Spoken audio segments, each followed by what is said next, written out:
नमस्कार, Dayanand online classes में आपका हार्दिक स्वागत है। इंग्लिश ग्रामर में हमारा जो टॉपिक चल रहा है नरेशन, इससे संबंधित हमने कुछ अनुप्रयोग पिछले वीडियोज में पढ़ लिए थे। अनुप्रयोग सी जो हमने लास्ट वीडियो में पढ़ा था कि यदि रिपोर्टेड स्पीच का जो सेंटेंस है इम्परेटिव सेंटेंस हो तो उसके दो टाइप का इंडायरेक्ट नरेशन कैसे बनाते हैं उसके बारे में हमने सीख लिया था। उसी की टाइप 3 उसको हम आज आगे देखते हैं। Type 3 imperative sentence.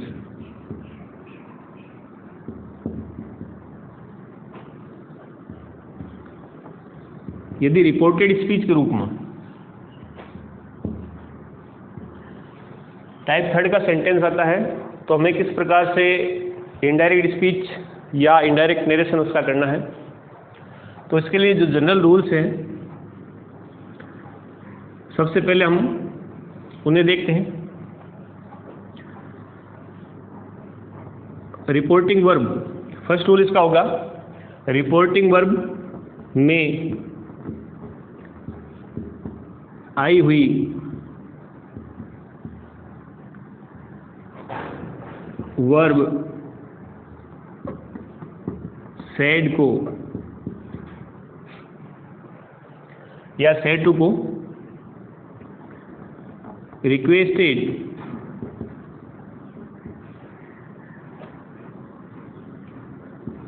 एडवाइज्ड,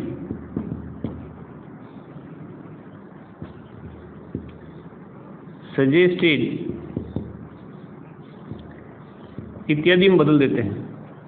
क्योंकि टाइप 3 जो सेंटेंस है इम्परेटिव का, उसमें हमें पता है कि उसमें प्लीज या काइंडली लगता है, यानी रिक्वेस्ट उस सेंटेंस के अंदर ऑलरेडी होती है।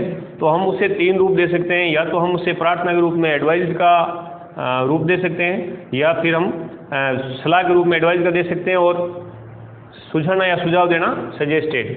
तो प्रार्थना के रूप में हम रिक्वेस्टेड ले सकते हैं। अगर सलाह उसमें हमें लगती है सेंटेंस में तो एडवाइस लिख सकते हैं, और सुझाव अगर हमें लगता है तो हम उसे सजेस्टेड में लिख सकते हैं। इसके बाद आपको connective word CW, connective word में आपको टू का यूज ही करना है। अब यहाँ समझने वाली बात यह है कि यदि इम्परेटिव सेंटेंस जो 3 है उसमें प्लीज या काइंडली का यूज हुआ है, और उसके पश्चात जो स्ट्रक्चर है वो अगर इम्परेटिव फर्स्ट टाइप की है, यानी वर्ब की फर्स्ट फॉर्म से शुरू सेंटेंस जो है वो आगे दिया गया है, तो हम कनेक्टिव वर्ड टू लगाएंगे और उस सेंटेंस को वैसा का वैसा ही हम लिख देंगे। यदि उसमें मना किए गए भाव के अंदर यानी डू नॉट का यूज आता है तो हमें वही करना है जो हमने टाइप 2 में किया था। आपको डू को हटाना है,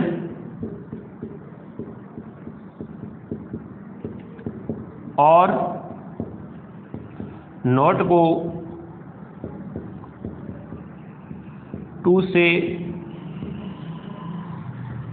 पहले लिखना है।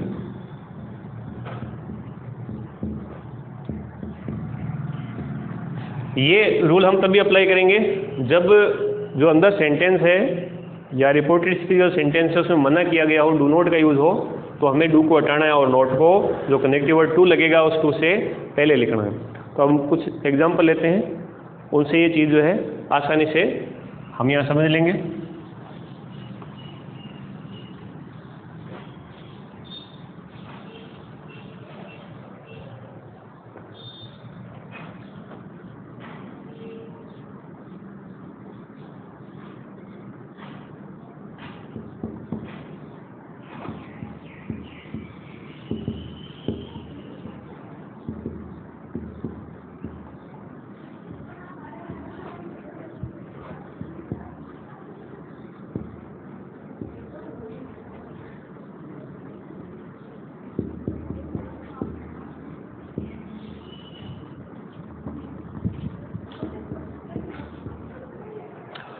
Rohit said to me, please give me your book। तो यहाँ जो अंदर रिपोर्टेड सीरीज में सेंटेंस है यहाँ, वो यहाँ टाइप थर्ड का है क्योंकि इसमें प्लीज़ लगा हुआ है, please give me your book, और आगे का जो स्ट्रक्चर है वो टाइप फर्स्ट से मिलता हुआ है।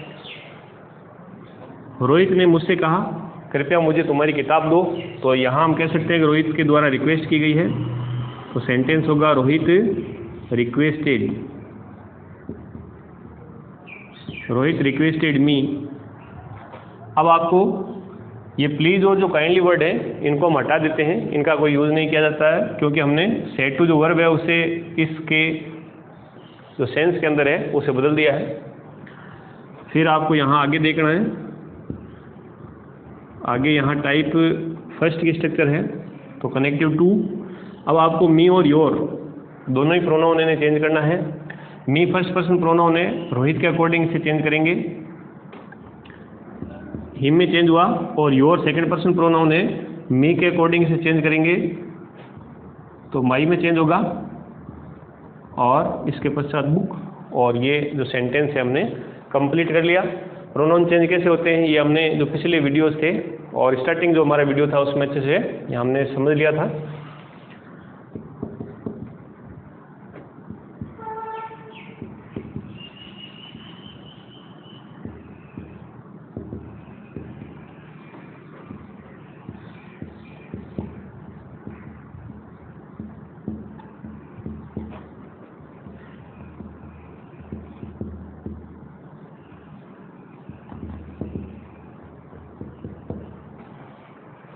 The teacher said to Ravi do not waste your time. अध्यापक ने रवि से कहा तुम्हारा समय खराब मत करो। तो यहाँ हम देख रहे हैं जो बोध है, सेंस है, वो यहाँ एडवाइज का है। The teacher advised Ravi. अब देखिए यहाँ जो सेंटेंस है वो मना किए गए अंदाज में है, डू से शुरू है, डू को में हटाना है और नोट को तो उससे पहले लिखना है।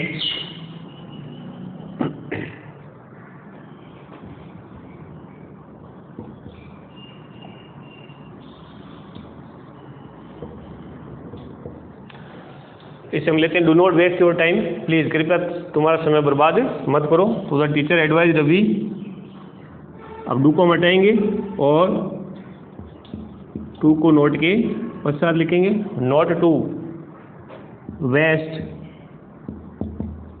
योर को हमें चेंज करना है, रवि के अकॉर्डिंग चेंज करेंगे, हिज में चेंज होगा हिज टाइम, और प्लीज और काइंडली जो वर्ड है उसे भी हम हटा देते हैं।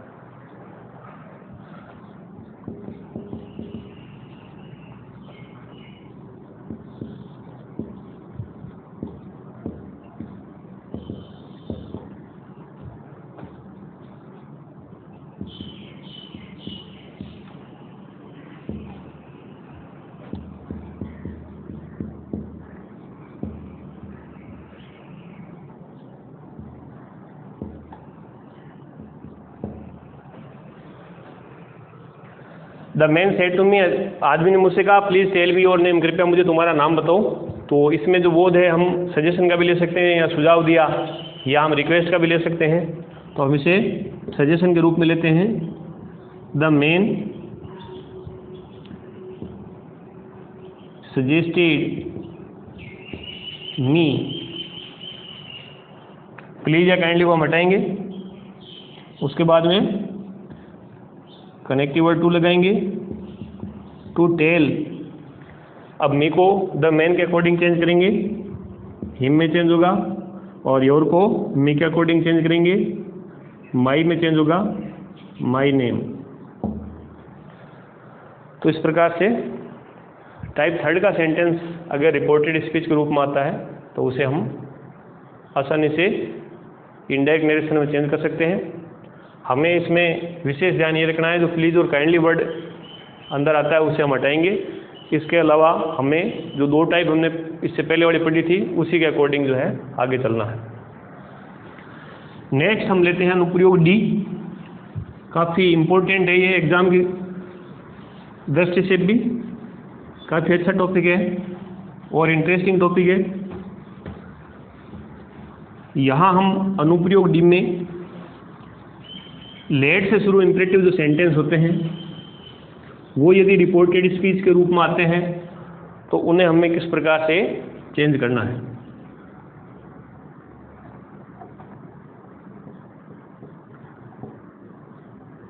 अनुप्रयोग डी,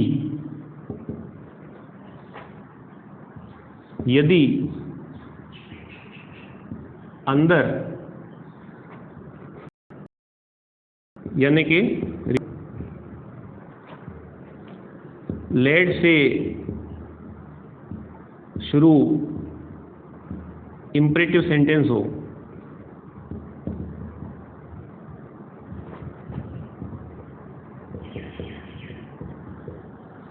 अब लेट से शुरू इम्परेटिव सेंटेंस में भी हमें यहां दो बातों का ध्यान रखना है।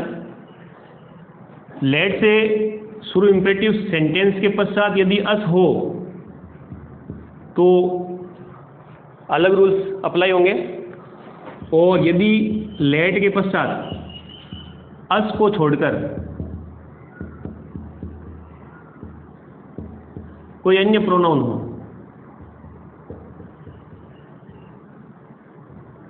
तो अलग रूल अप्लाई होंगे। तो यहां हम एट फर्स्ट यही लेते हैं, यदि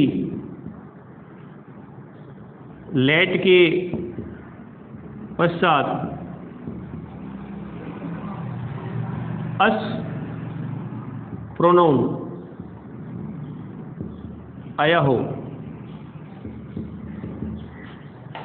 तो इसके लिए जो रूल्स होंगे उन्हें हमें बड़े ध्यान से समझना है। रूल्स में फर्स्ट आरबी में आई वर्ब सेड को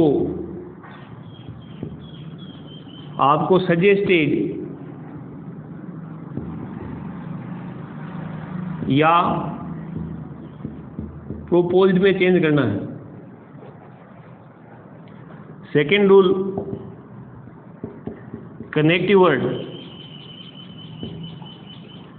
दैट का यूज करना है। थर्ड रूल रिपोर्टिंग वर्ब में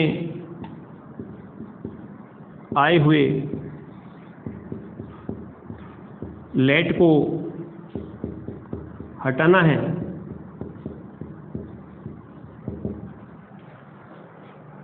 थर्ड रूल लेट के पश्चात आए हुए अस को वी या दे में बदलना। वी या दे में बदलना है।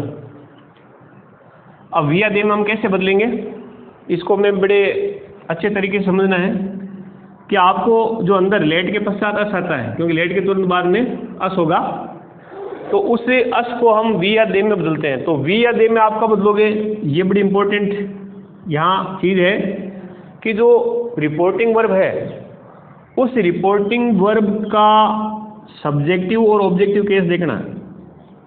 सब्जेक्टिव केस में यदि आई या वी, और ऑब्जेक्टिव केस जो बाहर होता है ना, ऑब्जेक्ट जो होता है वो मी या अस,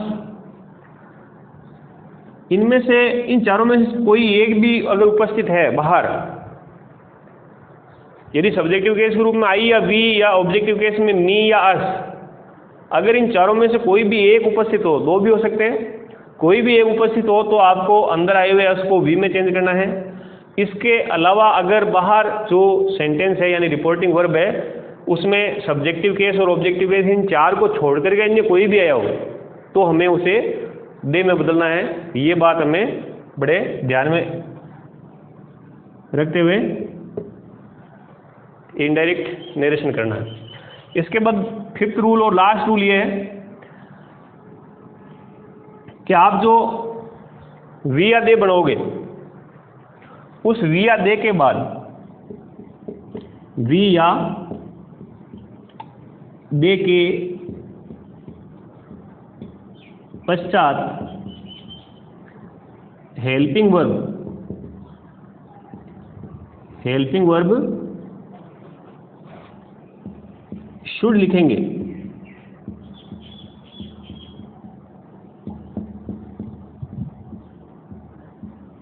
यानी जो सब्जेक्टिव केस अंदर बनेगा वी या दे, उसके पश्चात आपको हेल्पिंग वर्ब ग्रुप में अंदर शुड लिखना है। तो ये 5 नियम है, यहाँ 5 रूल्स हैं। इन्हें हमें अप्लाई तब करना है जब अंदर रिपोर्टेड स्पीच में आया हुआ जो सेंटेंस है वो लेट से शुरू हो और पर्टिकुलर लेट के बाद अस आया हो, तो ही हमें ये 5 जो नियम है वो अप्लाई करने हैं।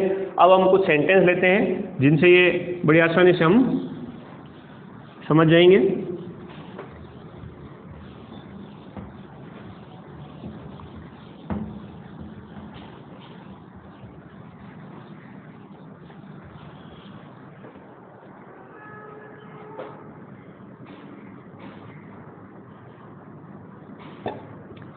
एग्जाम्पल्स में हम लेते हैं पहला sentence,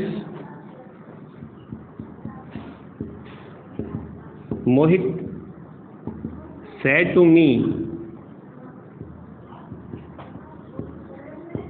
let us go for a walk। तो यहाँ हमने रिपोर्टेड स्पीच का सेंटेंस देखा, लेट से शुरू है, लेट के पश्चात यहाँ अस है। तो ये जो अपने अभी 5 नियम पढ़े थे उन्हें यहाँ अप्लाई करना है।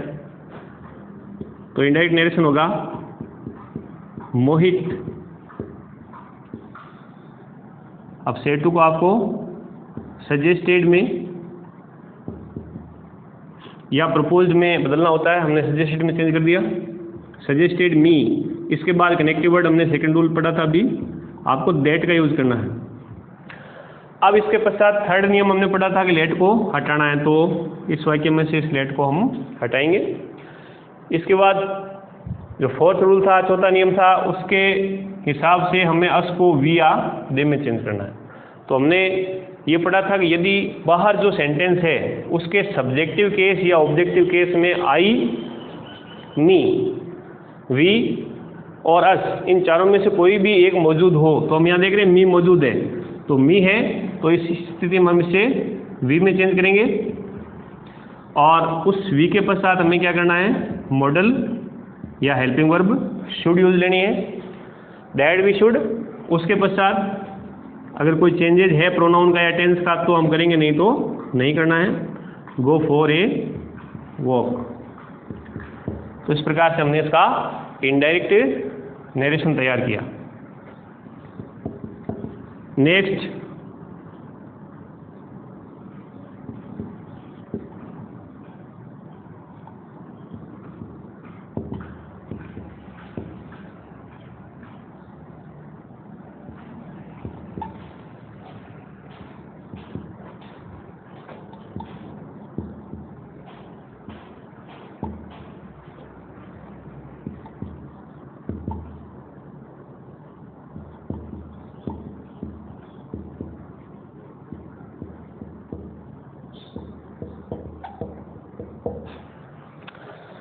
the man said to him, let us use this trick to solve it।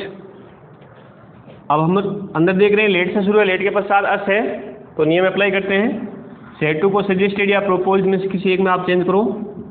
The man suggested him, आप कनेक्टिव वर्ड आपको डेट का यूज करना है, लेट को हटा देंगे, अस को वी या दे में चेंज करना है। तो बाहर हम देख रहे हैं यहाँ द मैन है और यहाँ हिम है, तो आई, मी, वी और अस, इन चारों में से कोई भी प्रोनाउन मौजूद नहीं है। तो ऐसी स्थिति में अस को हम दे में चेंज करेंगे। दे के बाद आपको हेल्पिंग वर्ब ग्रुप में शुड का यूज करना है, शुड। उसके पश्चात यूज दिस को चेंज करेंगे दैट में, that trick to solve it.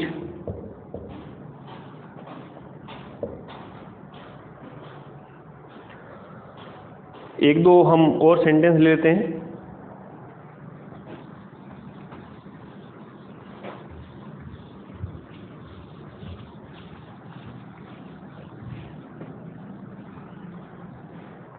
यदि हम रूल्स का अच्छे से ध्यान रखते हैं तो बड़ी इंटरेस्टिंग और एक मैथमेटिकल चीज़ें हमें प्रतीत होती है।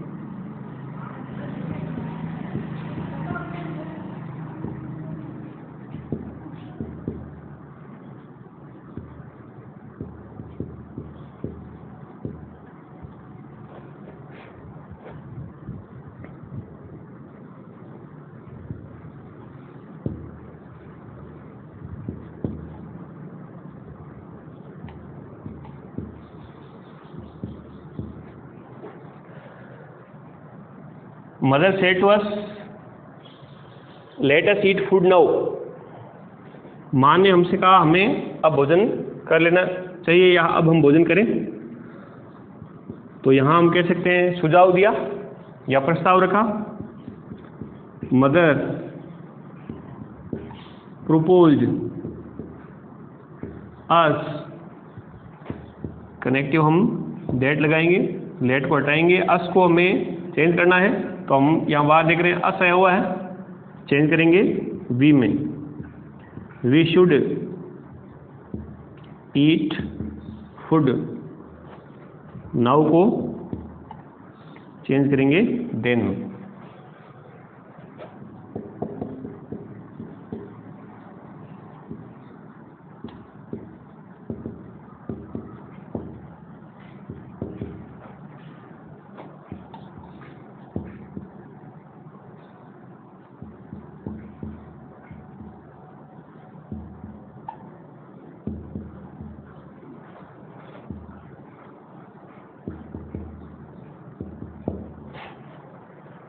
Radha said to me, let us prepare tea for guests.